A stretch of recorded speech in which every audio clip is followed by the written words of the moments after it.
Welcome back to Cheating Tales Lab. We're incredibly grateful for your support. Before we begin today's tale, tell us, which city or country are you joining us from? We love connecting with our global audience. Now, let's dive into today's story. Chapter 1.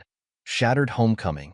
Marine Sergeant James Morrison gripped his military-issued duffel bag, his knuckles white against the worn canvas.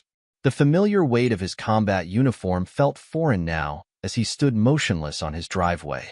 18 months of deployment, 3 months of being listed as missing in action, and countless battles had changed him. But nothing had prepared him for this moment. His son Tommy's innocent words pierced through his combat-hardened exterior like shrapnel. "Daddy's alive?" But Mommy and Uncle Steve already spent his death benefits. The 5-year-old's declaration hung in the air, each word a fresh wound. James had survived an ambush in the treacherous valleys of Afghanistan, watched his brothers in arms fall, and spent weeks evading enemy forces. He'd crawled through hell itself to make it back to base, driven by thoughts of his family. Now, standing before his own home, he realized he'd returned to a different kind of war zone. "Tommy, baby, come inside right now." Bethany's voice cracked with panic as she appeared at the doorway. Her face drained of color when she saw James. The designer handbag she clutched, one he'd never seen before, slipped from her grasp. "Hello, Beth," James said, his voice carrying the weight of mountains he'd crossed to get here. "Surprised to see your dead husband?" Steve emerged behind her, his muscular frame filling the doorway. The same frame that had once spotted James during their high school football practice, the same hands that had helped carry James's gear during basic training, now possessively gripped Bethany's shoulder. "James, buddy, we can explain," Steve started. But James cut him off with a razor-sharp laugh. "Explain what, Steve? How you helped my wife cash in on my death while I was fighting to stay alive. How you moved into my house. How you're playing daddy to my son." Neighbors began emerging from their homes, drawn by the commotion. Mrs. Henderson, the elderly widow from next door who'd sent James care packages throughout his deployment, pressed her hand to her mouth in shock. The Wilsons across the street stood frozen on their porch, their teenage daughters recording everything on their phones. "I attended your funeral," Mrs. Henderson whispered, loud enough for everyone to hear. "We all did. 3 months ago, right here in town." James's jaw tightened. "A funeral? You organized a funeral for me?"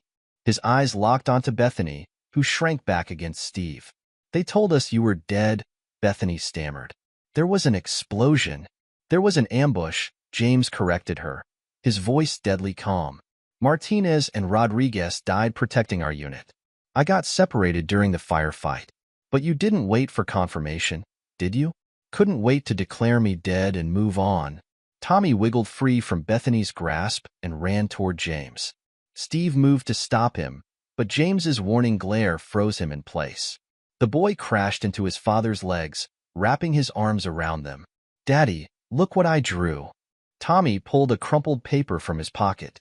"It's you as an angel in heaven." James knelt down, coming face to face with his son.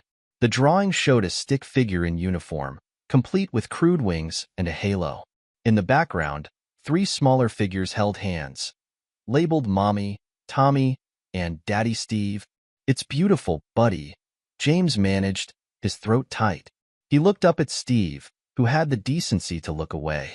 "When did you start calling him Daddy Steve?" "After the funeral," Tommy replied innocently. "Mommy said you were in heaven watching over us, and Uncle Steve would take care of us now. We went to Disney World." James stood slowly, his son's drawing crumpled in his fist. "Disney World? That must have been expensive." "James, please." Bethany stepped forward, her designer shoes clicking against the driveway. "We thought you were dead." The military confirmed it. "We were grieving." "Grieving?" James's laugh was harsh enough to make several neighbors flinch. "Is that what you call spending my death benefits on luxury vacations? Nice shoes, by the way. Italian leather?"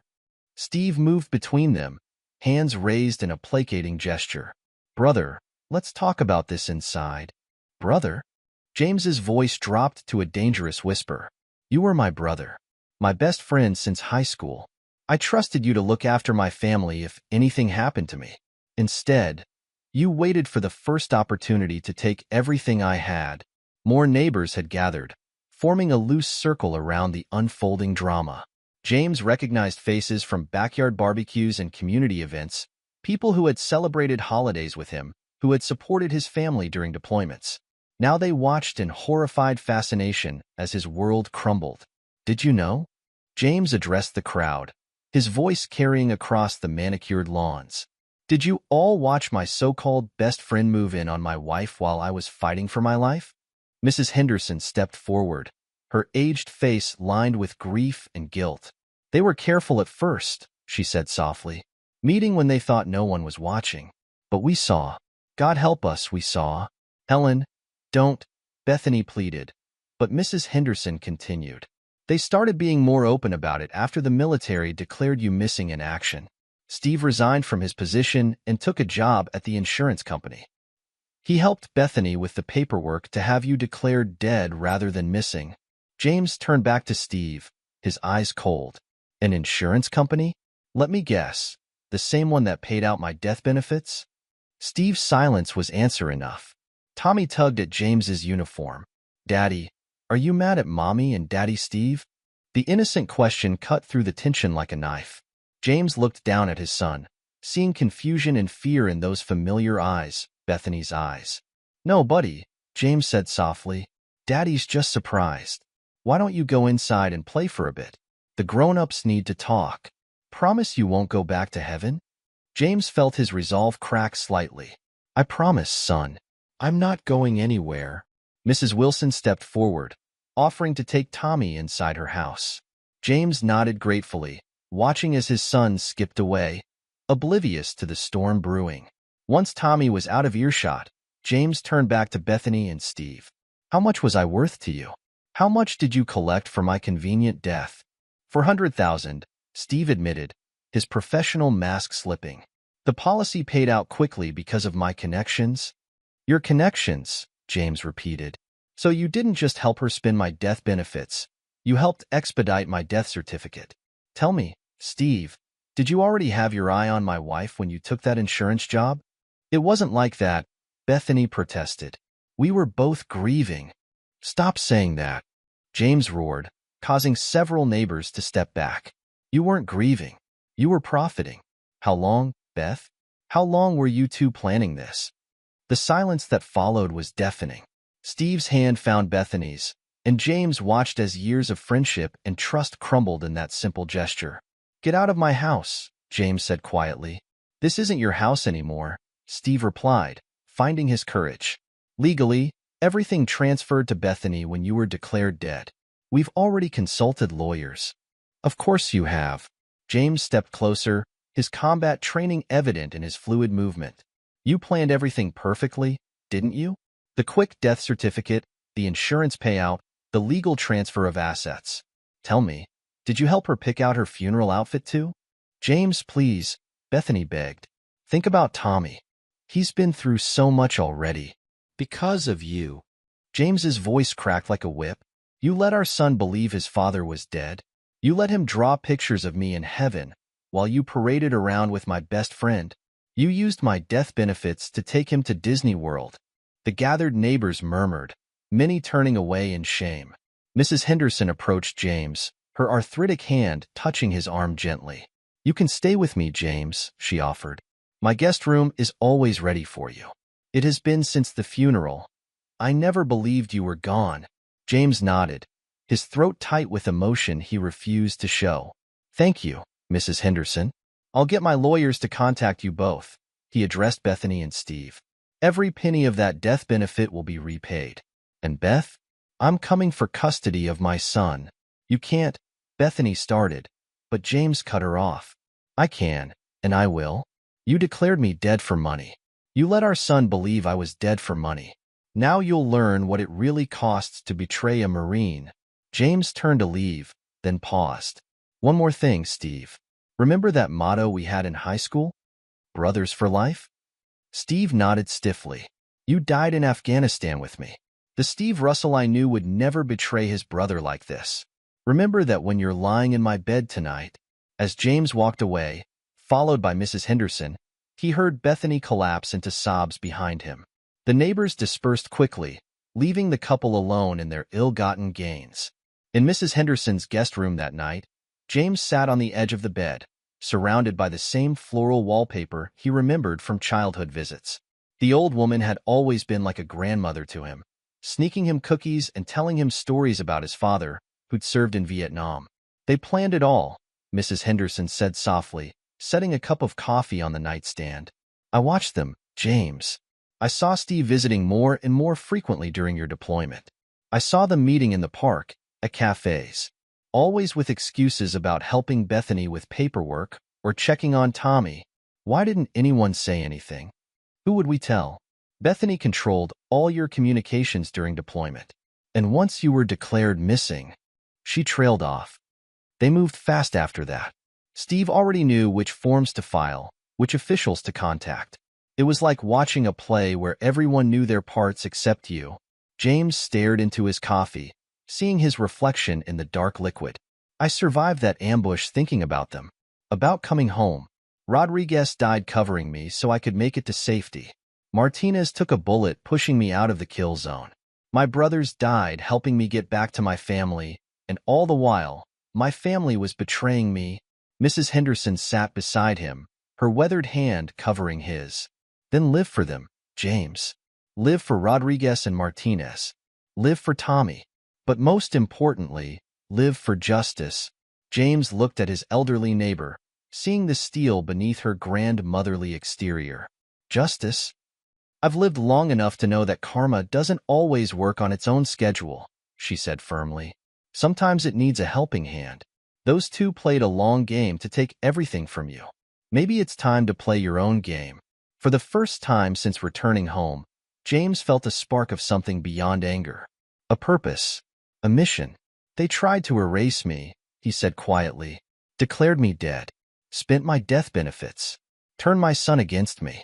They thought they could just write me out of my own life. So write yourself back in, Mrs. Henderson replied. But this time, make sure the ending serves justice. James nodded slowly, his military training already kicking in, analyzing angles, identifying objectives, forming strategies. Bethany and Steve had orchestrated his death for profit. Now he would orchestrate their downfall for justice. First, he said, standing up, I need to make some calls. Do you still have that old phone book? Mrs. Henderson smiled. Better. I have friends at the VFW who know excellent lawyers. Military lawyers who don't take kindly to people profiting from a soldier's supposed death. James looked at his elderly neighbor with new respect. She hadn't just offered him a room. She'd offered him a base of operations. Get some rest, she patted his hand.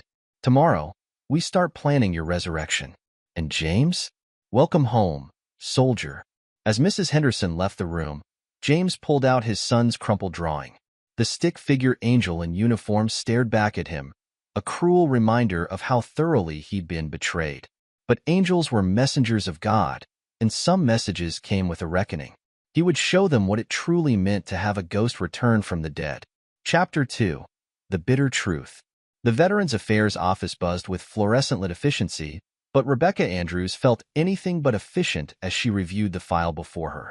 As a JAG officer, she'd seen her share of military benefit fraud cases, but this one made her blood boil. They didn't even wait for a body, she muttered, flipping through the expedited death certificate application. Her brother Michael had died in the same region where James Morrison had supposedly been killed. She knew the protocol, knew how long identification usually took. They had help, James replied, sitting ramrod straight in the plastic chair across from her desk. His uniform was immaculate, a stark contrast to the turmoil in his eyes. My friend Steve, he caught himself. Stephen Russell worked at Global Life Insurance. He knew exactly which strings to pull. Rebecca pulled up another document on her computer. Your wife Bethany filed for the death certificate just 2 weeks after you were declared missing in action. The standard waiting period is 1 year, unless there's irrefutable evidence of death. What evidence did they present? Satellite imagery of an explosion in your last known location, testimony from a local contractor about seeing American casualties, and... She paused, her face darkening. A sworn statement from your wife that she'd received personal effects confirmed to be yours. James leaned forward. What personal effects? Your grandfather's watch. The one you always wore on missions. The muscle in James's jaw ticked. I lost that watch during the ambush. It must have fallen off while we were taking fire. But how did they get it? Rebecca typed rapidly, pulling up more documents. According to the paperwork, it was recovered by a private military contractor and returned through official channels. The contractor's name is interesting. She turned the screen toward James. The contractor was listed as S. Russell Private Security. Son of a bitch, James breathed. Steve has a cousin who works private security in Afghanistan. They must have found my watch and... He trailed off, the implications hitting him. They used your lost watch to declare you dead, Rebecca finished. The insurance company fast-tracked the claim based on the death certificate and the physical evidence. $400,000 paid out within a month of your disappearance. James stood abruptly, pacing the small office. I was still out there, still fighting to survive. Rodriguez and Martinez died getting me to safety, and these people, my wife, my best friend, they were already dividing up my life like vultures. Rebecca watched him move, recognizing the contained fury in his movements. She'd seen it in her brother before his last deployment, that coiled energy of a warrior preparing for battle. There's more, she said softly. I had my contacts pull their financial records. They started spending immediately. $20,000 on a new car, $15,000 on home renovations, $30,000 on vacations. While I was eating rats and hiding in caves, James's laugh was bitter. What else? Rebecca hesitated, then pulled out another file. They've been busy socially too. Your neighbor Mrs. Henderson has been documenting everything. Apparently, she never bought their grief act. James took the file, leafing through pages of handwritten notes. Mrs. Henderson had recorded dates, times, locations, every interaction between Bethany and Steve going back months before James's deployment. Coffee meetings at Riverside Park, James read. Shopping trips to help with Tommy. Late-night visits to check on the house. That manipulative bastard was grooming my family before I even left. There's security camera footage too, Rebecca added. Mrs. Henderson's son works for the mall where Bethany and Steve like to shop. He kept copies of everything. The footage played silently on Rebecca's computer screen. Bethany and Steve walking hand in hand through the mall. Steve carrying Tommy on his shoulders. The three of them having lunch, laughing, looking like a perfect family. The timestamps, James noticed. These are from before I was declared missing. Rebecca nodded grimly. They weren't just opportunistic, James. This was premeditated. They planned your death even before you went missing. James stared at the footage, his hands gripping the edge of Rebecca's desk. How deep does this go? Your wife had a friend in military administration. Rebecca pulled up another document. Sarah Collins. She expedited the death certificate process, bypassed standard protocols. I've already flagged it for investigation. Sarah. James's voice was ice. She was at my wedding. Bethany's college roommate. She's agreed to cooperate in exchange for leniency. According to her statement, Bethany approached her about expediting death certificates 3 months before your deployment. She framed it as being prepared for the worst. James pushed away from the desk, his massive frame casting a shadow over Rebecca's office. Being prepared. They were preparing to erase me, to replace me. There's something else you need to see, Rebecca said, pulling a thick manila envelope from her drawer. Mrs. Henderson found these in your garage. Tommy's drawings. The envelope contained dozens of crayon drawings. James spread them across Rebecca's desk, each one a knife to his heart. The progression was clear, from pictures of Daddy fighting bad guys, to Daddy in Heaven, to My New Family, featuring Steve prominently. They coached him. James's voice was barely controlled. They coached my son to accept Steve as his father before I was even declared dead. Rebecca stood, moving around her desk. James, what they did, it's not just fraud. It's conspiracy. They manipulated the military death notification system, committed insurance fraud, and potentially interfered with military operations by declaring you dead while you were still in the field. They tried to kill me on paper because they thought I was already dead in reality, James said, gathering Tommy's drawings carefully. They built their new life on the assumption I'd never come back to expose their lies. But you did come back, Rebecca reminded him. And now we have evidence of their conspiracy. Multiple federal crimes. We can. No, James cut her off. Not yet. I need to understand everything first. Need to know how deep this betrayal goes, who else was involved. Tommy's future depends on how we handle this. Rebecca studied him, recognizing the tactical mind at work. What's your plan? First, I need a place to stay. Mrs. Henderson's kind, but I need somewhere more permanent. Then I need access to Tommy, supervised visitation at minimum. Can you help with that? I can file emergency motions, Rebecca nodded. Your military status and the circumstances of their fraud should help. But James, they'll fight back. They have resources now. Your death benefits, Steve's insurance connections. James smiled, but it held no warmth. Let them fight. Let them spend every penny of my death benefits trying to keep what they stole. It'll make the evidence trail that much clearer. The veteran shelter on Pine Street has private rooms, Rebecca offered, run by ex-military. They'll understand your situation, give you space to plan. Perfect. Close enough to monitor them, far enough to think clearly. James gathered the evidence files. Rebecca, thank you. Not many lawyers would take this case. My brother died in those mountains. Rebecca's voice caught slightly. The same region where you went missing. He didn't make it back, but you did. Helping you get justice. It feels like honoring his memory. James nodded, understanding the weight behind her words. Your brother? Was he with the 10th Mountain Division? How did you know? They found me. A patrol from the 10th. Got me to the extraction point. I never knew their names, but...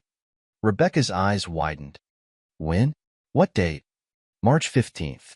Just before sunrise. Rebecca sank into her chair, her professional demeanor cracking. Michael's last mission.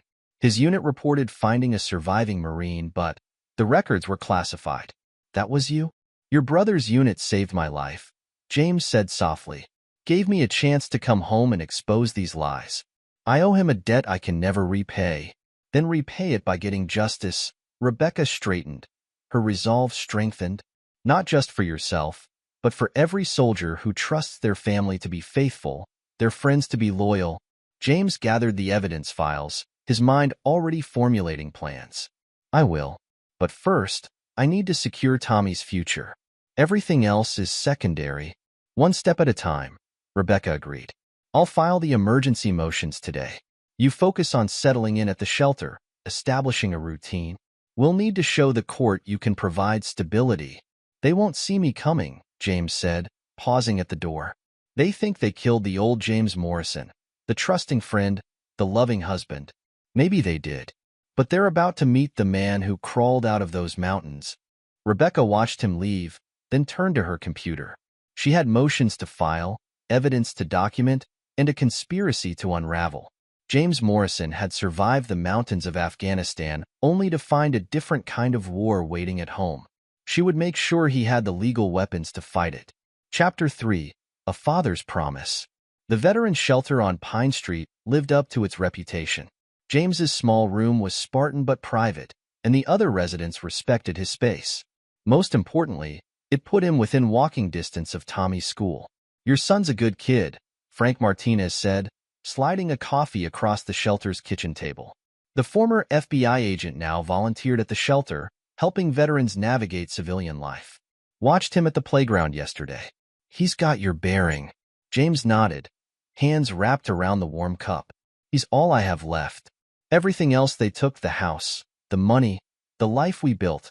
I can let go. But not Tommy. You've got more than you think. Frank pulled out a notebook. Been making some calls. Steve Russell's position at Global Life Insurance? Created specifically for him, right after your deployment.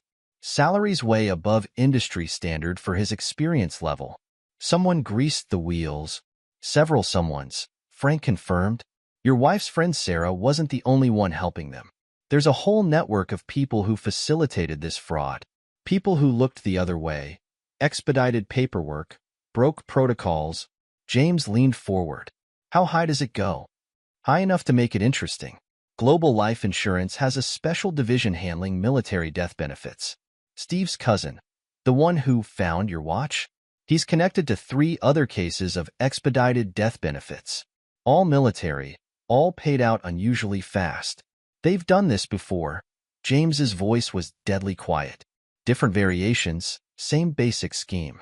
Find deployed soldiers in high-risk areas, track their movements, wait for an opportunity. Your case was just more personal. James stood, pacing the kitchen. Other veterans gave him space, recognizing the contained fury in his movements. They used my deployment, my service, as cover for their affair. Used my military benefits to fund their new life. Used my son's grief as camouflage for their fraud. And they're still spending, Frank added, sliding over some photographs.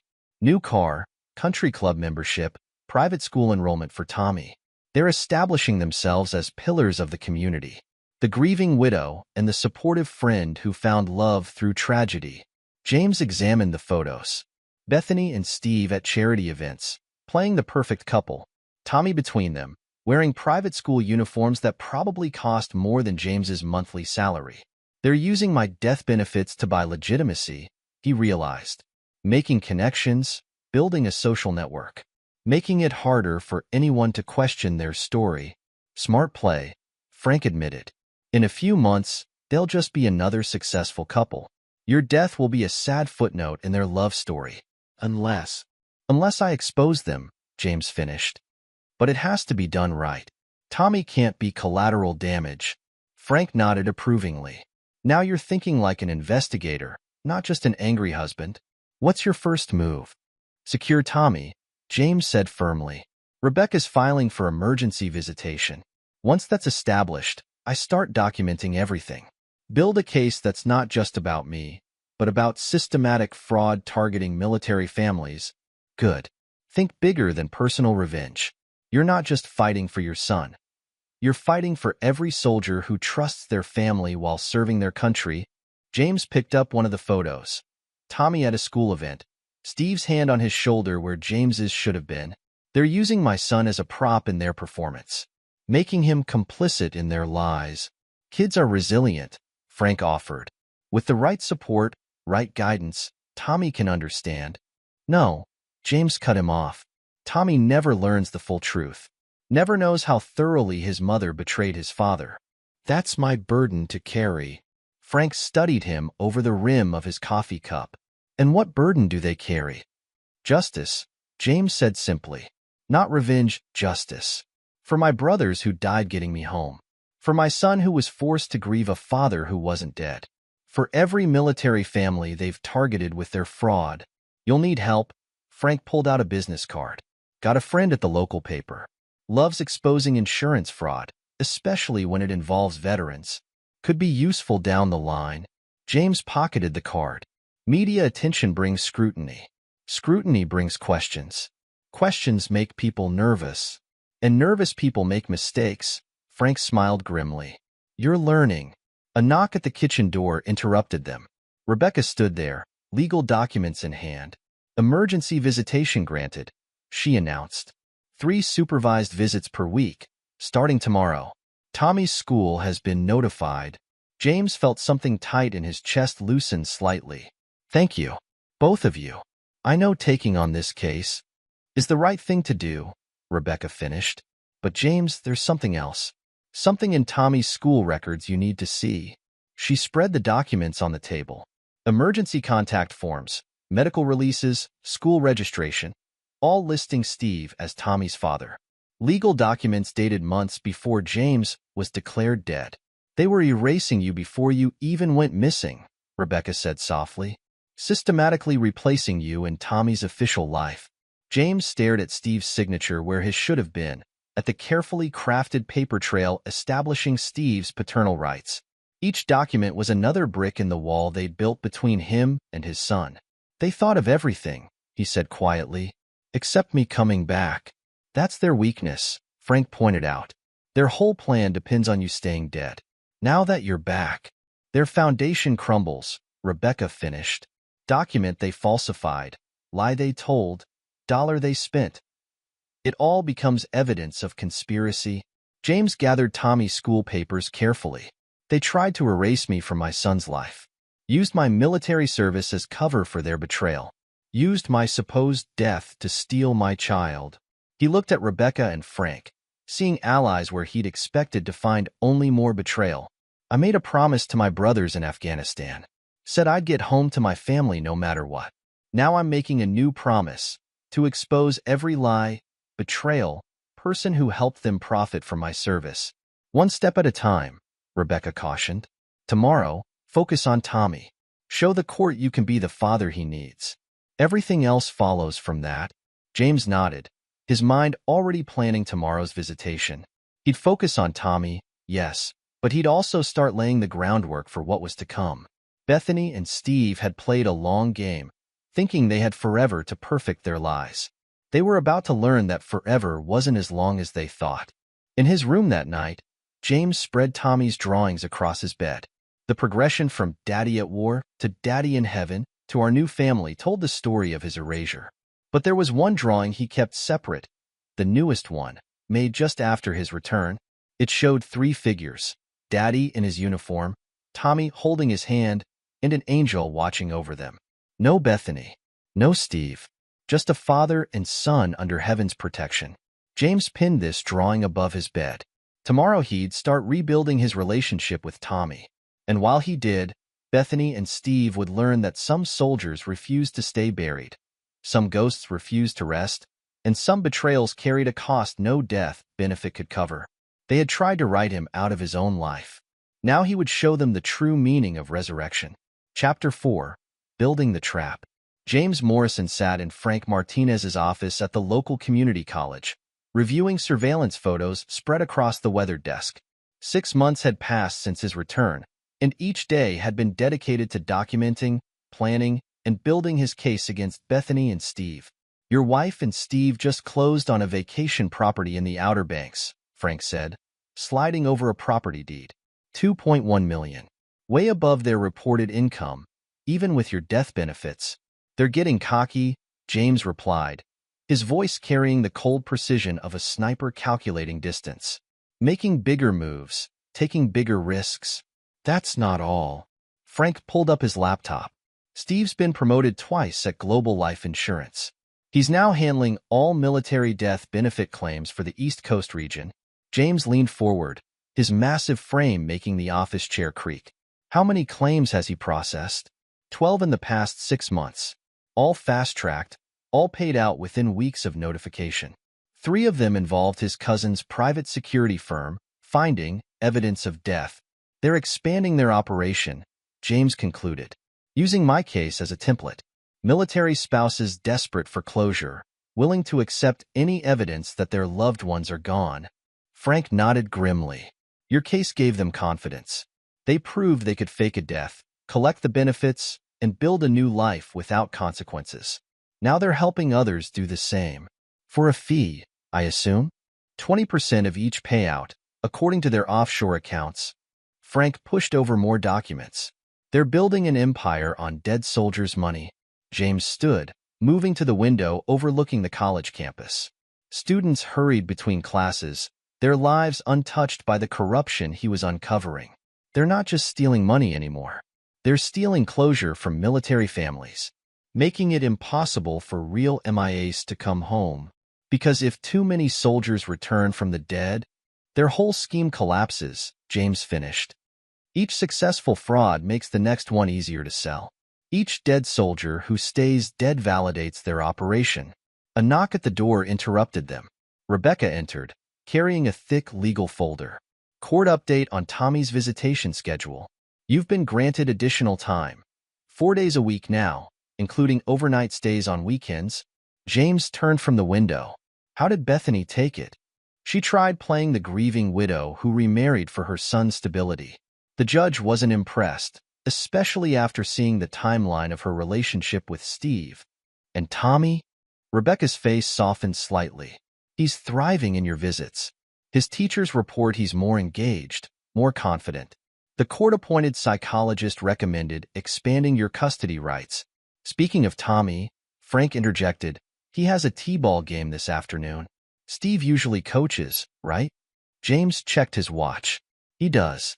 Makes a big show of being the perfect father figure. Might be worth attending, Frank suggested. Keep up appearances while we build our case. Show the court you're making an effort. James nodded, though his jaw tightened at the thought of watching Steve play father to his son. The past 6 months had been an exercise in controlled fury, each interaction with Bethany and Steve carefully measured to project defeat and resignation. They think I'm broken, James said, gathering the documents. A shell-shocked veteran who can barely function. Too damaged by war to fight for his rights. Rebecca smiled grimly. That's because they don't know what you did in those mountains. How long you survived. How far you went to make it home.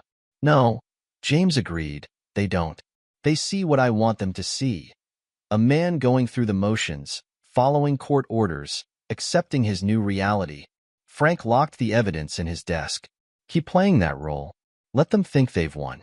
The more confident they get, the more mistakes they'll make, James finished. I learned in Afghanistan. The enemy is most vulnerable when they think they've already won.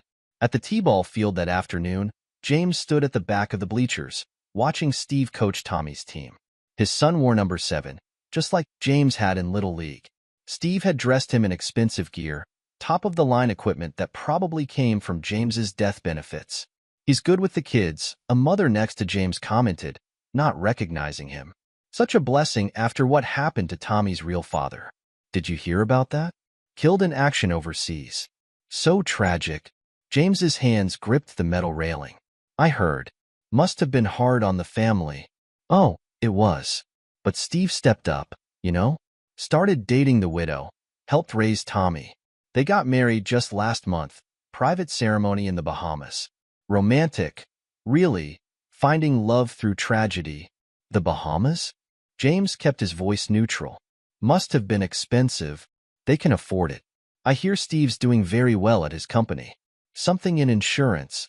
The woman leaned closer, lowering her voice. Though between us, some people think they moved on awfully fast. The body wasn't even cold, so to speak. James watched as Steve demonstrated proper batting stance to Tommy, his hands positioning the boy's arms just as James had once imagined doing. Sometimes people surprise you with how quickly they can replace the dead. Tommy. Great hit, champ. Steve's voice carried across the field as James's son made contact with the ball. That's my boy. The words hit James like physical blows, but he maintained his facade of casual interest. 6 months of practice had taught him to channel his rage into patience, his betrayal into planning. After the game, Tommy spotted him and ran over, still in his uniform. Daddy, did you see my hit? I did, buddy. You're getting really good. James knelt to his son's level, conscious of Steve watching from the dugout. Uncle Steve, Daddy Steve, says I might make All-Stars next season. Tommy's innocent use of both titles twisted in James's gut. That would be amazing, champ. James forced a smile. Ready for our weekend together? I thought we could build that new Lego set you wanted. Tommy's face lit up, but Steve approached before he could respond. Great game, sport. Why don't you go get your gear while I talk to your father? James stood as Tommy ran off, using his full height advantage over Steve. 6 months ago, he would have struck his former friend down where he stood. Now he knew better. Patience was a weapon too. Didn't expect to see you here, Steve said, maintaining his coaching smile for any watching parents. Thought these games might be too stimulating for your condition. My condition? PTSD, survivor's guilt, adjustment issues, take your pick. That's what the court reports say, right? Poor damaged soldier struggling to reintegrate. James met Steve's gaze with the same look he'd given enemy combatants. You seem awfully confident for a man spending stolen money. Stolen? Everything we have is legal, documented, and approved by the proper authorities. Maybe if you'd actually died like you were supposed to, like the other soldiers whose death benefits you're processing? James watched satisfaction flicker across Steve's face. Yeah, I know about those. Know about your cousin's company too. Must be convenient, having someone on the ground to find evidence. Steve's smile faltered slightly. Careful, James. False accusations can complicate custody arrangements. Wouldn't want Tommy to suffer because his father's war trauma is making him paranoid. You're right, James agreed mildly. Trauma can do strange things to a man.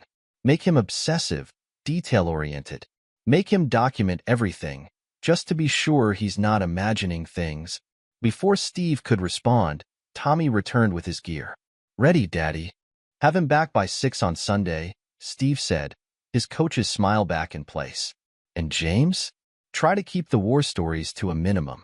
They give him nightmares.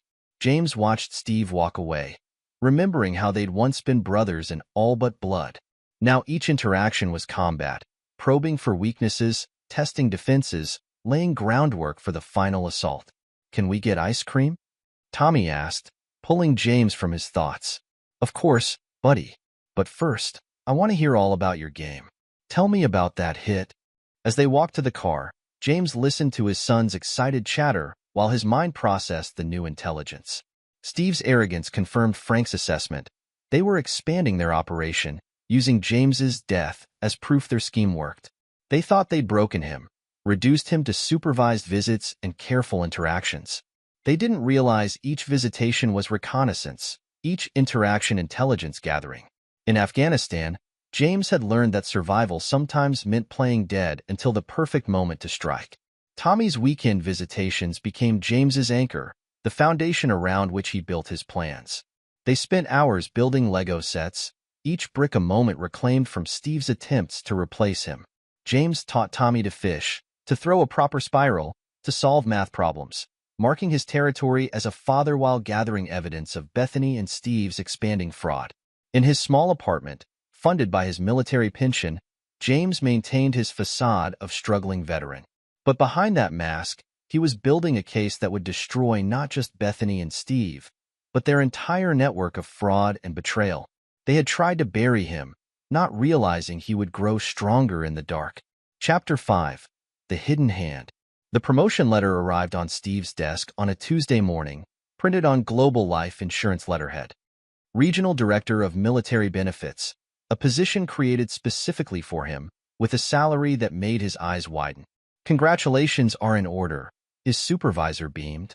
Your innovative approaches to military death claims have caught the attention of the board. They're particularly impressed with how quickly you process these sensitive cases. Steve leaned back in his leather chair, satisfaction warming his chest. The corner office, the luxury car, the vacation home, all pieces of the perfect life he'd built on James's supposed death. Now this promotion would let him expand their operation beyond the East Coast. What Steve didn't know was that James watched through the office's glass walls, dressed in maintenance coveralls as he emptied trash bins. The promotion letter had come from a printing company owned by one of Frank's FBI contacts. The board's attention had been directed by carefully placed recommendations from James's growing network of veterans and military families. Everything's in place, James reported later that evening, meeting Rebecca in a quiet diner far from their usual haunts. Steve took the bait. The promotion gives him access to all military death benefit claims nationwide. Rebecca sipped her coffee, reviewing the documents James had gathered. He's getting sloppy. These latest claims. The patterns are obvious if you know what to look for. Same evidence collection company, same expedited processing, same offshore account structures. Pride makes men careless, James quoted, remembering his grandfather's words. Each successful fraud makes them bolder. Speaking of bold, Rebecca pushed over a country club application. This came across my desk. Apparently, Steve and Bethany have been recommended for membership by several prominent members. James allowed himself a small smile. Frank's connections coming through. Nothing makes people talk like shared tea times and cocktail parties. You're playing a dangerous game, James. If they realize you're orchestrating their success, they won't. James cut her off. Their egos won't let them see it. Each victory confirms their belief that they're untouchable. Rebecca studied him across the table. 6 months of pursuing justice had hardened James, transformed his raw fury into cold calculation. And Tommy? How's he handling all this?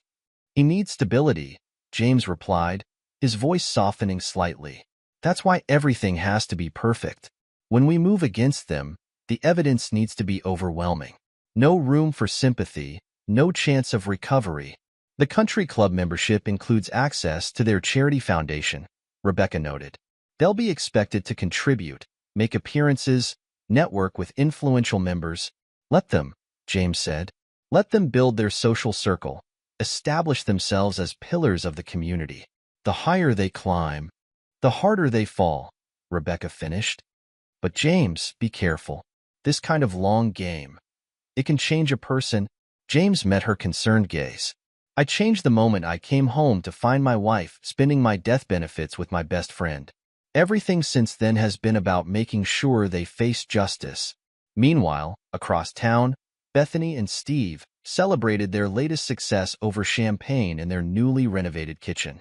The country club membership lay on their granite countertop, another trophy in their carefully curated life. To us, Steve raised his glass. From grieving widow and supportive friend to power couple of the year, Bethany clinked her glass against his, admiring how the diamond on her finger, bought with James's death benefits, caught the light. James would never have given me this life. He was too simple, too focused on duty and honor. Honor doesn't buy vacation homes, Steve smirked, or country club memberships. Speaking of which, did you see the member list? Some serious influence in those names. And now we'll be part of their circle, Bethany smiled. No more military housing, no more living on a sergeant's salary. We've moved up in the world. Neither of them noticed the small device under their kitchen cabinet, planted during a routine pest inspection. James listened to their conversation through his earpiece, each word fueling his resolve. The device is working perfectly, Marcus Hayes confirmed over the secure line. The computer security expert had helped James legally document Bethany and Steve's conversations, building a record of their betrayal. They really think they've gotten away with it. They think James Morrison died in those mountains, James replied. They're about to meet the man who crawled back. The next morning, Steve arrived at his new corner office to find an anonymous note on his desk. Congratulations on the promotion. Some soldiers don't stay dead. He crumpled the note, dismissing it as a prank.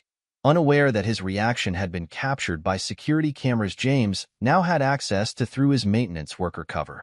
Each move they made, thinking they were climbing higher, only tightened the noose James was carefully laying. Their success was his creation, their confidence his weapon, their arrogance his opportunity. They had tried to erase James Morrison the soldier. Now they would face James Morrison the hunter. Chapter 6. Pieces in Motion. Summer faded into fall, painting Virginia in burnt oranges and deep reds. James's network grew like spreading roots, each connection carefully cultivated through Frank's contacts and Rebecca's legal channels. Marcus Hayes sat in his cybersecurity office, multiple monitors displaying Bethany and Steve's digital footprint. They're not even trying to hide anymore, he reported to James via secured line. Social media posts about charity events, photos of Tommy at private school functions, vacation pictures from the Outer Banks property. They're building their legacy, James replied, watching a live feed of Steve's office. Creating a narrative of the grieving family who found happiness through tragedy, while processing more fraudulent death benefits, Marcus added. 5 new cases this month alone, all fast-tracked, all involving Steve's cousin's security firm finding conclusive evidence in active combat zones. How many families? 17 total since your case. Over 6 million in fraudulent claims. Marcus's voice hardened. They're using your story to convince other spouses to accept death certificates without bodies. Your death is their proof the system works. James absorbed this information with cold fury. Each fraudulent claim represented a family denied closure, a soldier erased for profit. Keep tracking the money. I want to know where each dollar lands. Already on it. They're getting bold with the transfers too. Offshore accounts, shell companies, all registered through Steve's new corporate connections. A notification pinged on Marcus's screen. Heads up, Tommy's asking questions at school. His teacher reported he's been drawing pictures of you in uniform, but not as an angel anymore. James leaned forward. What kind of pictures? You in your dress blues, standing at attention. Steve's in the background, behind bars. Marcus sent the image file. Kids are more perceptive than we give them credit for. He knows something's coming, James mused. Children sense changes before adults do. Speaking of changes, Marcus typed rapidly, bringing up new documents. Bethany's been meeting with a divorce lawyer. High-powered firm, specializes in military pensions and benefits. This was new information. James's mind calculated possibilities, angles, threats. She's preparing an escape route. Smart move on her part. If Steve's operation gets exposed, she claims ignorance, files for divorce, keeps her share of the money. James completed the thought. She didn't just betray me as a wife. She betrayed Tommy as a mother. There's something else. Marcus hesitated. She's been looking into private schools. International ones. James's voice turned arctic. She's planning to run with Tommy. Costa Rica. They have a lax extradition policy and several elite private schools that cater to wealthy expatriates. Marcus brought up travel websites from Bethany's search history. She's been researching property there too. Like hell, James snarled. Get me everything. School applications, property inquiries, all of it. And Marcus? Thank you. For everything. They took advantage of my own divorce, Marcus replied simply. Used it to hide assets, manipulate the system. This is personal for all of us. Later that evening, James met with Rebecca in her office, sharing Marcus's findings. The JAG officer studied the documents with growing concern. She's laying groundwork, Rebecca concluded. If Steve's operation gets exposed, she presents herself as another victim. Files for divorce, claims she was manipulated. Takes Tommy somewhere safe to recover from the trauma. Using my son as a shield. James's voice carried deadly intent. Again. We need to accelerate our timeline, Rebecca advised. Before she can move Tommy out of jurisdiction. No, James stood, pacing the office. We stick to the plan. Push them toward bigger risks, more public exposure. Let them dig their graves deeper. While watching Tommy like a hawk, Rebecca added, I'll have the court add travel restrictions to your custody agreement. No international trips without both parents' consent. James nodded, then paused at a noise outside. Tommy stood in the hallway, clutching his backpack. The boys' weekend visitation had started early. The school called, Tommy explained. Mommy and Daddy Steve had a charity event. James and Rebecca exchanged glances. Another piece of evidence, child neglect, documented by school officials. Come here, buddy. James opened his arms. Tommy ran into them, burying his face in his father's chest. How about we grab dinner and you can tell me about your day? As they left Rebecca's office, James's mind worked multiple angles. Bethany's escape plans, Steve's expanding fraud operation, Tommy's growing awareness. All pieces moving on the board. At a quiet diner, over burgers and fries, Tommy looked up from his meal. Daddy? Are you going to make Daddy Steve go away? James studied his son carefully. What makes you ask that, champ? I heard Mommy talking on the phone. She said you're watching them, that you're going to ruin everything. Tommy pushed his fries around. She wants us to go on a big trip, but she said we can't tell you. How do you feel about that, buddy? Tommy's lower lip trembled. I don't want to go away. I want to stay with you. Daddy Steve isn't. He's not. Not what, Tommy? Not real, Tommy whispered. He pretends, but he's not like you. He doesn't know the special handshake, or how to make monster voices for bedtime stories, or anything real. James reached across the table, gripping his son's small hand. I promise you, Tommy, no one's taking you anywhere. You're staying right here with me. Even if Mommy cries, she cries a lot now. When she thinks I'm sleeping, even then, James confirmed. Sometimes grown-ups make bad choices, and then they have to deal with what happens after. But none of that is your fault, okay? Tommy nodded, then brightened. Can we work on my science project this weekend? It's about soldiers' honor code. James smiled, genuine warmth breaking through his tactical mindset. Of course we can. Tell me more about it. While Tommy chattered about his project, James's phone buzzed. A text from Frank. Steve took the bait. He's applying for access to West Coast military death benefits. Board meeting next week. Another piece sliding into place. Steve's greed would be his undoing, his ambition the rope for his hanging. But first, James had a science project to help with, a son to protect, and a network to coordinate. The next week passed in careful movements. James maintained his facade of struggling veteran during custody exchanges, letting Bethany and Steve see what they expected. A broken man focused only on his visitation rights. Meanwhile, his network expanded. Marcus monitored their digital footprint, documenting every transaction, communication. Frank's FBI contacts built their case, connecting dots between fraudulent claims. Rebecca prepared legal documents, ready to strike from multiple angles. They're planning something big, Frank reported during their weekly meeting. Steve's been meeting with private banking officials, setting up new offshore accounts. Let me guess, James studied the surveillance photos.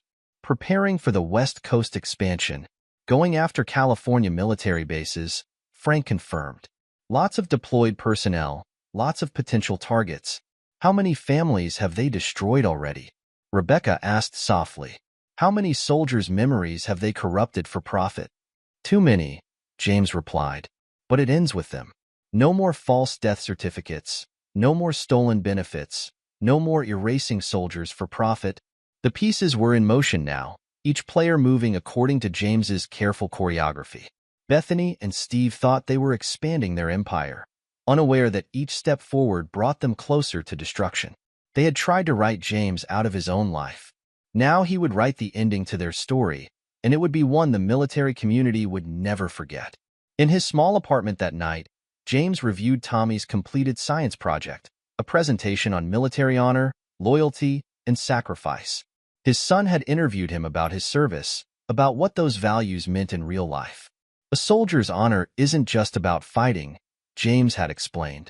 It's about standing up for what's right, protecting those who can't protect themselves, and never, ever betraying your brothers in arms. Tommy had nodded solemnly, writing in his careful child's handwriting. Honor means keeping your promises, even when it's hard. How right his son was. James had promised his brothers in Afghanistan he'd make it home. He'd kept that promise. Now he had new promises to keep, to Tommy, to the families Steve and Bethany had defrauded, to the memory of every soldier they'd erased for profit. The long game was approaching its endgame. Each piece was positioned, each trap set, each escape route blocked. Bethany's plans for escape, Steve's dreams of expansion, their carefully constructed facade of legitimacy, all would crumble when the time was right. They thought they'd buried a soldier and inherited his life. Instead, they'd awakened a force of reckoning, and its patience was running out.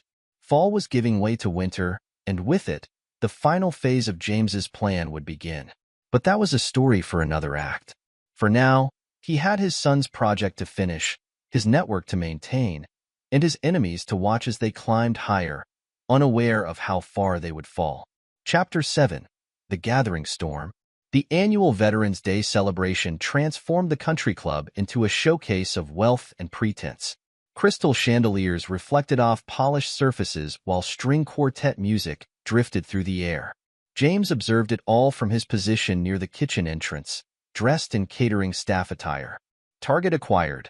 Marcus's voice came through his earpiece. Steve and Bethany just arrived. They're working the room clockwise, starting with the major donors. Status on FBI teams? James asked quietly, adjusting a tray of champagne flutes. In position. Agent Thompson has 4 teams on standby. Mrs. Henderson and the neighbors are seated at table 6, all evidence documented and ready. JAG officers are spread throughout the crowd.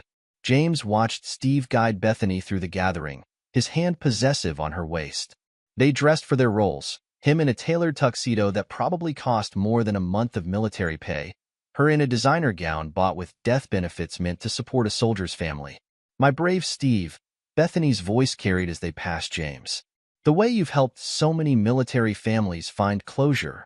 You're an angel, just doing what James would have wanted, Steve replied, his practiced humility making James's jaw clench. Supporting our veterans, helping their families move forward. Frank's voice crackled in the earpiece. That's 17 people so far who've mentioned their charitable work. All on record. James moved through the crowd, invisible in his server's uniform. He caught fragments of conversations, each one feeding his cold rage. Such a touching story, a society matron gushed. Finding love after such tragedy. And so generous with the veterans' causes, her companion added. They say Steve's processed over 20 million in death benefits this year alone. Bethany's been a rock for other military widows, another guest commented, showing them how to move forward, find happiness again. Time check. Rebecca's voice joined the communications. Auction starts in 30 minutes. All evidence packets are in place at the FBI command post. James positioned himself near the stage where Steve and Bethany would soon make their grand gesture, bidding on a luxury vacation package, making a show of their success while other military families struggled with loss. Tommy's latest drawing burned in James's pocket. The boy had given it to him that morning, a picture of his father in dress blues, standing tall while stick figures and handcuffs represented the bad people who lied. "You're going to make them pay, right, Daddy?" Tommy had asked. "For all the lies?" "Yes, son," James had promised. Tonight, everyone learns the truth. Now he watched Steve take the microphone, ready to address the gathered elite. Bethany stood beside him, playing her role as the supportive wife who'd found love through tragedy. "Distinguished guests," Steve began, his insurance executive charm in full force. "We gather tonight not just to raise funds, but to honor those who've made the ultimate sacrifice. As someone who's worked closely with military families, who's helped them find closure and move forward," James noted the FBI agents moving into position, their formal attire blending perfectly with the crowd. Mrs. Henderson sat with other neighbors who documented Bethany and Steve's betrayal, their evidence ready to support federal charges. "When I lost my best friend James Morrison in Afghanistan," Steve continued, his voice thick with fabricated emotion, "I promised to look after his family, to help his widow and son build a new life." "Package incoming," Marcus reported. Global life insurance internal documents, proving Steve created fake death certificates for multiple soldiers. "Uploading to FBI servers now." James touched his earpiece. "Surveillance footage?" "All archived," Frank confirmed. Steve's meetings with his cousin about planting evidence, Bethany's calls about expediting death certificates, their conversations about expanding the operation to the West Coast. Rebecca's voice joined in. "JAG officers are in position. Military fraud documentation is ironclad." James watched Steve raise his auction paddle, bidding on the vacation package. The perfect moment approached, the fraudulent couple at the height of their performance, surrounded by the society they'd manipulated. "For our final item," the auctioneer announced, "a luxury getaway to the French Riviera, including private jet service and accommodations at—" Steve's paddle rose again and again, making a show of his wealth. Bethany clutched his arm, playing the adoring wife, both of them basking in their apparent triumph. "Sold," the auctioneer declared. "To Mr. and Mrs. Russell for $120,000. Applause filled the room. Steve raised his champagne glass in victory, Bethany beaming beside him. The moment had come. James nodded to Frank, who signaled the FBI teams. As Steve prepared to make his acceptance speech, federal agents emerged from the crowd. "Stephen Russell," Agent Thompson's voice cut through the applause. "You're under arrest for conspiracy to commit insurance fraud, falsification of military death certificates, and misappropriation of military death benefits." The champagne glass slipped from Steve's hand, shattering on the stage. Bethany's perfectly made-up face froze in shock as another agent approached her with handcuffs. "What is this?" Steve demanded, his executive confidence cracking. "There must be some mistake." "No mistake," James said, stepping forward and removing his server's jacket to reveal his marine dress uniform underneath. Medals from his combat service gleamed under the chandelier lights as he took the microphone. "The only mistake was thinking you could steal a soldier's life and never face consequences." The room fell silent as James addressed the stunned crowd, his voice carrying the weight of mountains and battles and betrayal. "Some of you attended my funeral," he began, his cold gaze sweeping the gathering. "You mourned with my son, who was told his father died a hero. Instead, his father was fighting to get home while his mother and my best friend cashed in on my supposed death." Bethany tried to step forward. "James, please, I can explain." "Explain what?" His voice cut like a combat knife. "How you declared me dead while I was still fighting to survive. How you spent my death benefits on vacations while my son drew pictures of his father in heaven. Or how you and Steve turned my death into an industry, helping other wives collect benefits for soldiers who might still be alive. The assembled guests drew back from Bethany and Steve as if their betrayal was contagious. Society matrons who'd praised their charity work now whispered behind manicured hands. Business leaders who'd welcomed Steve into their clubs suddenly found the floor fascinating. Mrs. Henderson stood, her aged voice carrying moral authority. We saw it all. The affair before deployment, the rushed death certificate, the spending sprees. We documented everything. 23 families, Frank added, stepping forward to display documents. 23 soldiers declared dead through Mr. Russell's insurance division, all processed with falsified evidence from his cousin's security firm. Rebecca joined them, legal files in hand. The evidence trail is comprehensive. Bank records, surveillance footage, witness statements, documenting systematic fraud targeting military families. Steve's arrogance finally shattered. You orchestrated this? The promotion, the country club membership? I learned in the mountains, James replied, his voice arctic. Sometimes you have to play dead to survive. You taught my son I was dead, spent my death benefits, erased me from his life. Now you learn what it means when the dead come back. As FBI agents led them away, Bethany's mascara traced black tears down her face. Their social circle parted like water, no one willing to meet their eyes or acknowledge their pleas. James, Steve tried one last time. Brother, please. My brothers died in Afghanistan. James cut him off. Martinez and Rodriguez gave their lives helping me get home. You died the moment you betrayed me. The Steve Russell I knew wouldn't steal from dead soldiers. The gathered crowd watched in stunned silence as handcuffs clicked into place. The perfect couple, the charitable pillars of society, revealed as frauds who profited from soldiers' sacrifices. Mrs. Henderson approached James, patting his arm. Your father would be proud, son. He didn't raise a man who'd let betrayal go unpunished. James nodded, thinking of Tommy's drawing. His son would learn that justice might take time, but it always arrived. That a Marine's honor wasn't just about fighting battles, but about standing up for truth no matter the cost. The reckoning had begun, but it was far from over. Chapter 8. The Fall. The country club ballroom transformed into a crime scene. FBI agents collected evidence while shell-shocked guests provided statements. James stood with Rebecca and Frank, watching their months of planning unfold.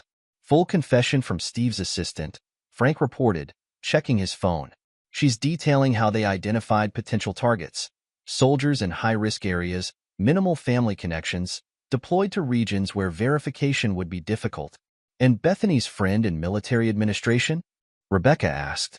Singing like a bird, Frank confirmed. Apparently, she wasn't the only one they had on payroll. Steve built a whole network of corrupt officials to expedite death certificates. James watched Bethany through the glass doors of a side room, where FBI agents took her statement. Her designer dress and perfect makeup couldn't hide her desperation now. You have visitors, Marcus said through the earpiece. Tommy's teacher is here with him. She got worried when Bethany didn't pick him up from the after-school program. James turned as his son ran into the ballroom, still in his school clothes.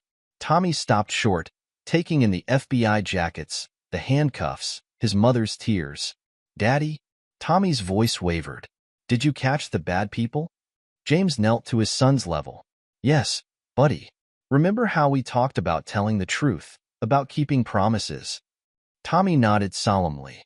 You promised you'd make things right. That's what we did tonight. Sometimes adults make bad choices, and then they have to face consequences. Like when Mommy and Daddy Steve spent your heaven money? James hugged his son close, shielding him from the sight of his mother being processed by federal agents. Exactly. But you don't have to worry about any of that anymore.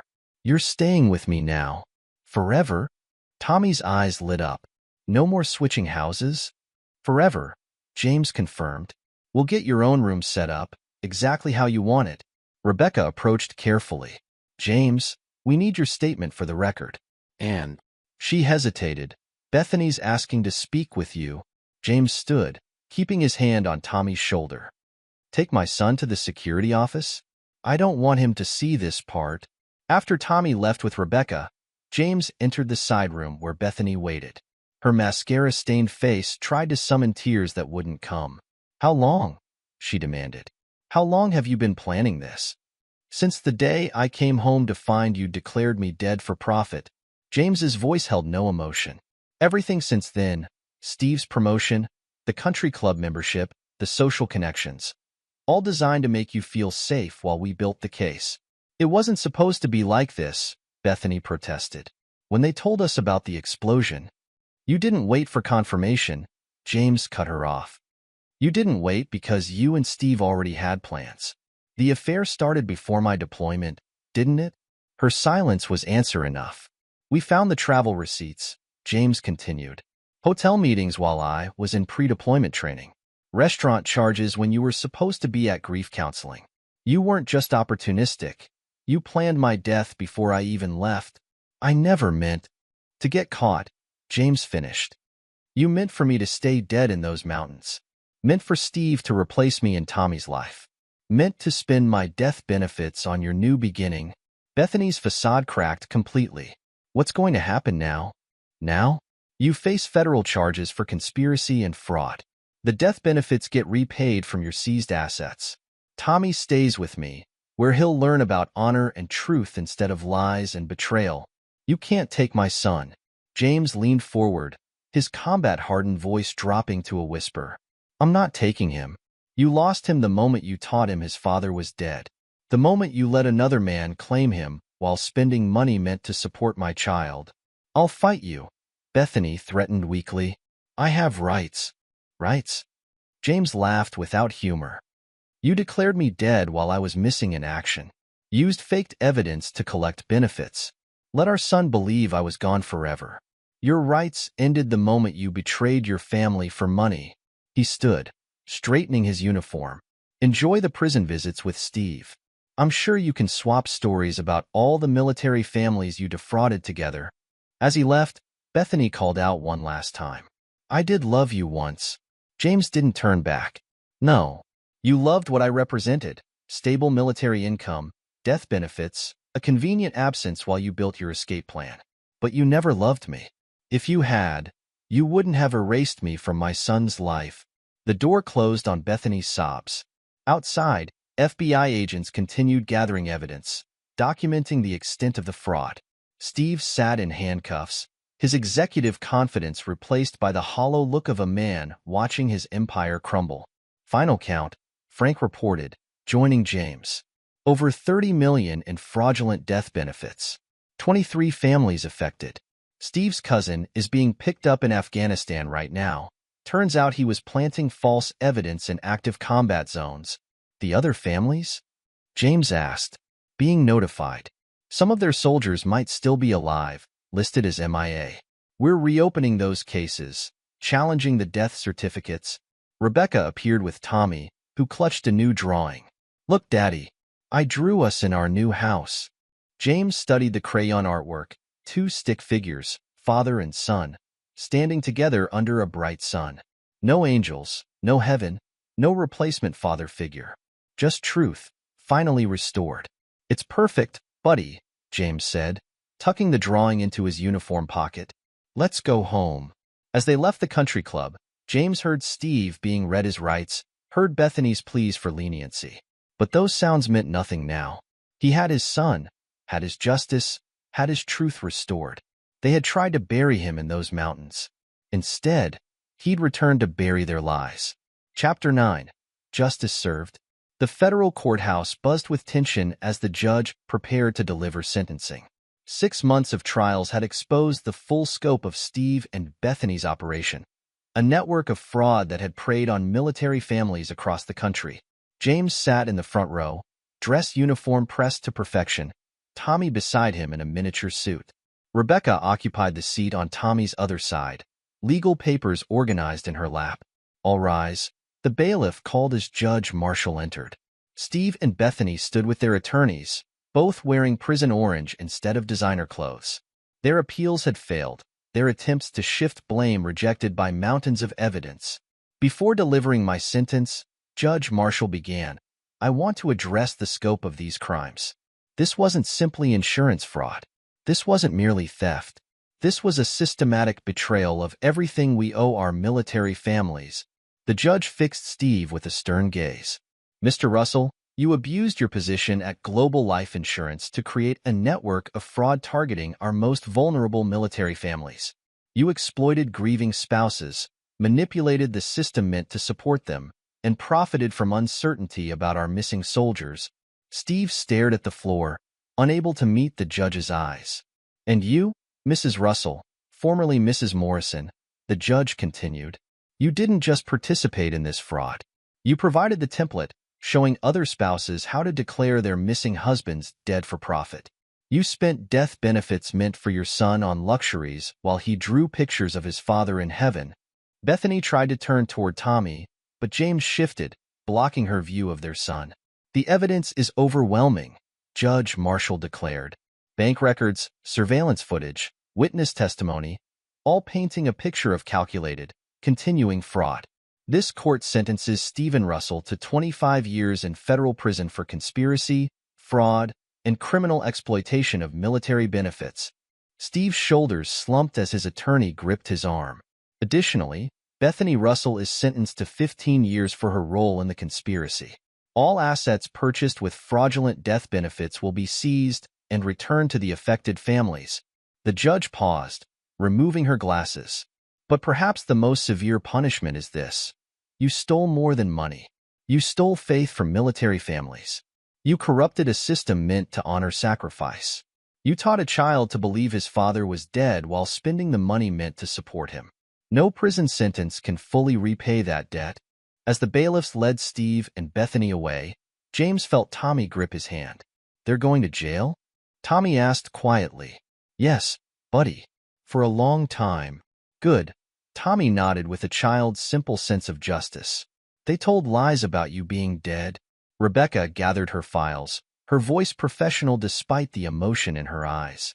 The seized assets will help other military families. Some soldiers declared dead might still be out there, fighting to come home like you did. Outside the courthouse, reporters gathered for statements. Frank stepped forward to handle the press, while James shielded Tommy from the cameras. This case represents the largest military benefits fraud ever prosecuted, Frank announced. Thanks to Sergeant Morrison's dedication, we've exposed a network that preyed on military families during their most vulnerable moments. James led Tommy to their car, leaving the media circus behind. His new home waited, a modest house bought with his military pension, not stolen death benefits. Tommy's room was already decorated with Marine Corps memorabilia and his drawings, each one showing father and son together. Can we get pizza? Tommy asked as they drove home. To celebrate the bad people going to jail? James smiled. Sure, champ. But first, there's something I want to show you. They stopped at a small military cemetery. James led Tommy to two graves, Martinez and Rodriguez, the brothers who died helping him get home. These men believed in honor, James explained, straightening small American flags by each headstone. They gave their lives so I could return to you. That's why we had to stop people like Mommy and Steve, because they disrespected sacrifices like this. Tommy placed a hand on Rodriguez's headstone. They were heroes? Yes. Real heroes who understood loyalty and truth. Not people who pretend to honor soldiers while stealing from their families. At home later, over pizza, Tommy looked up from his drawing pad. Daddy, are you gonna marry Miss Rebecca? James nearly choked on his slice. What makes you ask that? She looks at you like those princesses look at princes in my books. And she helped catch the bad people. It's complicated, buddy. Grown-ups always say that. Tommy rolled his eyes with childhood wisdom. But she makes you smile. Real smiles. Not the pretend ones you used when you were tricking Mommy and Steve. Before James could respond, the doorbell rang. Rebecca stood outside, holding case files. Final paperwork on the asset seizure, she explained. And, she hesitated. I thought you both might want company for dinner. Tommy grinned triumphantly. We have pizza, and I'm drawing our new family. James met Rebecca's eyes over their son's head. She'd stood with him through the darkest moments, helped him reclaim his life and protect his son. Maybe Tommy's innocent observation wasn't so complicated after all. Would you like to stay? James asked. Rebecca's smile was answer enough. One year after his return from the mountains, James stood in his backyard, watching Tommy play with Rebecca's niece. The sound of children's laughter had replaced the echo of betrayal. Was it worth it? Rebecca asked softly, joining him. James thought about Bethany and Steve in prison, their empire of lies destroyed. He thought about the other military families receiving justice, about the seized assets helping soldiers' children. Most importantly, he thought about Tommy's renewed trust, about the nights they spent talking about honor and truth. Justice isn't about worth, he replied. It's about showing the world that some things are still sacred. That loyalty matters. That truth prevails. Tommy ran over, waving his latest drawing. No angels, no lies, no fake fathers, just a family built on honor and truth.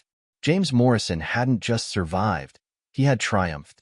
His revenge wasn't just punishment, it was restoration. He had restored his son's faith, restored his own sense of justice, and perhaps most importantly, restored hope for others who had been betrayed. The community had learned a powerful lesson. Sometimes the dead do come back, and when they do, they bring with them a reckoning that no amount of stolen money can prevent. In the end, James kept the promise he'd made while fighting through those mountains. He made it home to his family. Not the family that betrayed him, but the one he built from the ashes of their lies. A son who knew the value of truth, a woman who understood sacrifice, and a legacy of justice that would protect other military families from similar betrayals. They had tried to bury him, to erase his existence for profit. Instead, he had risen to expose their corruption and restore honor to the system they'd exploited. In doing so, he proved that some soldiers refuse to die, some lies refuse to stand, and some betrayals carry a cost that no prison sentence can fully repay. Epilogue. 10 years later. The United States Military Academy at West Point buzzed with excitement as families gathered for Parents' Weekend. Among them, retired Marine Sergeant James Morrison stood tall in his dress blues, watching his 15-year-old son Tommy lead the freshman drill team demonstration. "He moves just like you," Rebecca Morrison said, squeezing her husband's hand. Their wedding bands caught the autumn sunlight.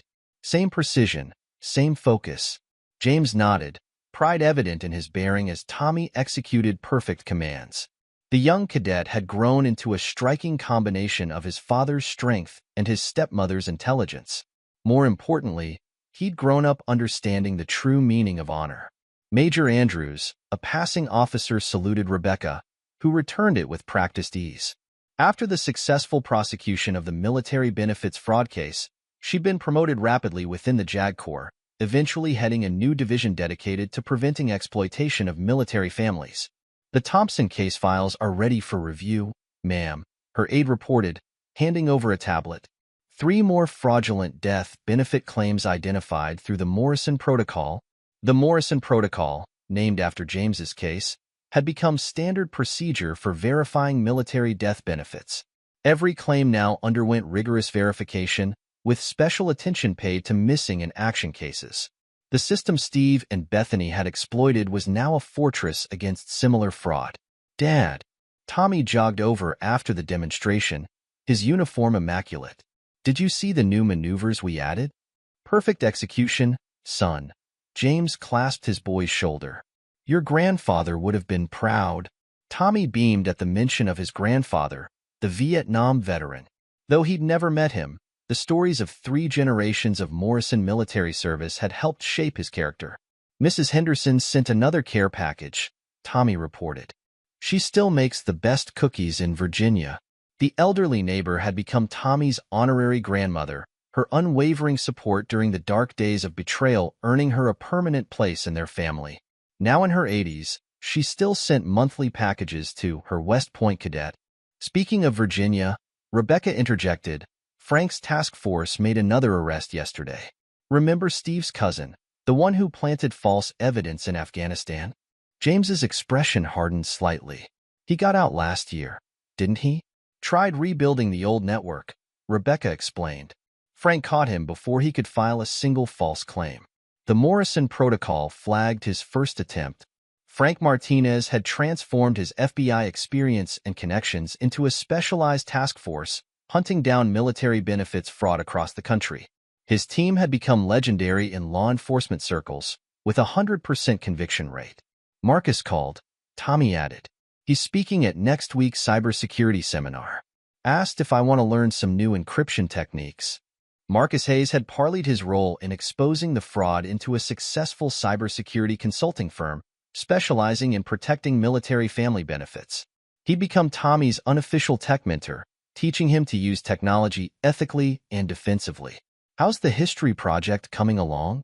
James asked as they walked toward the campus cafe. "The one about military honor codes?" "Actually," Tommy hesitated. "I wanted to talk to you about that. I'm writing about your case, how you exposed the fraud and changed the system. Professor Phillips says it could be published in the Academy Journal." James stopped walking. "You sure you want to dig into all that? People need to know, Dad. Not just about the fraud, but about how you fought back. How you protected other military families." Tommy's voice carried conviction beyond his years. "Besides, Bethany and Steve are still in prison. Their story needs to be a warning." The mention of his ex-wife and former best friend didn't sting anymore. Bethany had served 8 years before being released on parole, now working a minimum wage job in Nevada. Steve remained in federal prison, his appeals exhausted, his empire of fraud dismantled. "The warning's already working," Rebecca noted. "Military benefit fraud is down 90% since your case. The Morrison Protocol has saved hundreds of millions in false claims." They reached the cafe, finding their usual table. Tommy excused himself to join his classmates, his straight posture and confident stride reflecting his upbringing. "He's going to make an incredible officer," Rebecca said softly. James watched his son, remembering the confused 5-year-old who'd drawn pictures of his father in heaven. He learned the hard way that honor isn't just about following rules. It's about standing up for what's right, no matter the cost. Speaking of standing up, Rebecca checked her phone. Sarah Collins is being released next month. James raised an eyebrow. Bethany's friend who had helped expedite his death certificate had served 5 years for her role in the fraud. She's still cooperating? Teaches anti-fraud seminars to military administration staff. Her testimony has helped convict 12 other conspirators from the old network. Their conversation paused as a group of cadets stopped by their table, eagerly greeting Tommy's parents. James's case had become required study at the academy, an example of how honor and persistence could overcome betrayal and corruption. "Sergeant Morrison," one cadet asked, "is it true you maintained your cover for 6 months while building the case?" 7 months, James corrected. "The hardest part wasn't playing weak. It was watching them spend money meant for military families while pretending I didn't care." "But you cared enough to change the whole system," another cadet noted. "The Morrison Protocol protects all of us now." After the cadets left, Rebecca touched James's arm. "They're why it was worth it. Each cadet who learns from your case is another defender against corruption." James nodded, watching Tommy lead his study group. His son had chosen to follow family tradition into military service, but with a deeper understanding of what that service meant. He'd grown up watching his father fight not just for personal justice, but for systemic change. "Did you see Tommy's latest letter to Mrs. Henderson?" Rebecca asked. "He's teaching other cadets about maintaining connections with their communities, especially elderly neighbors who support military families." "She changed everything," James acknowledged. "Without her documentation of Bethany and Steve's betrayal, without her support when I came back, she's the reason Tommy understood what real loyalty looks like." Their phones buzzed simultaneously, a news alert. Another fraud ring had been busted, this one operating out of Texas. The Morrison Protocol had flagged suspicious death benefit claims, triggering an investigation that saved millions in military family support funds. "Your legacy," Rebecca squeezed his hand. "Not just Tommy, but all these systems protecting military families. The networks supporting returning soldiers. The protocols preventing fraud." James thought about the long road from those Afghan mountains to this moment. He'd returned to find his life stolen, his son taught to believe he was dead, his wife and best friend profiting from his supposed death. But from that betrayal had come something powerful, a transformation of the system itself. The afternoon sun slanted across the academy grounds as families began gathering for the evening parade. Tommy rejoined them, now accompanied by Rebecca's niece Maria. a sophomore cadet who'd been inspired by her aunt's legal career to study military justice. "Uncle James," Maria said, "my ethics professor wants to interview you for her book. It's about moral courage in military families." "Another book?" Tommy grinned. "Dad's case is already in 3 textbooks and 2 documentaries. Because it changed everything," Maria insisted. "Not just catching the bad guys, but fixing the system so it protects people better." James watched the interaction between his son and niece, seeing the next generation of military leaders developing their own understanding of honor and justice. They'd grown up knowing his story not as a tragedy of betrayal, but as a testament to resilience and systemic change.